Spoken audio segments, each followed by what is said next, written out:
সারাদিন কাজ করে বাসায় আর কি খামো কইরা একটা চট করে একটা ডিম ভাজি করলাম।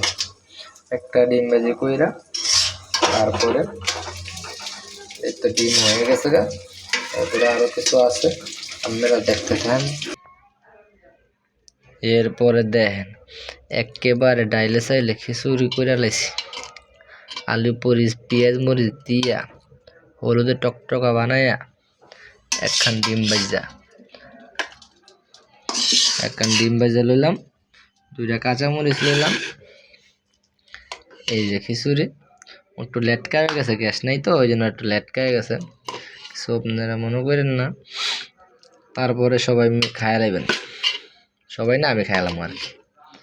আপনারা যারা ব্যাচেলার আছেন তারা এরকমভাবে ডাইলে চাইলে একটা মরিচ দিয়া একটা ডিম ভাজা খায়া লাইবেন। শর্টকাট, এটা হচ্ছে ব্যাচেলার রেসিপি। আশা করি ভালো হয়েছে, কিন্তু একটু না খাইলে আপনারা কেমনে বলবেন।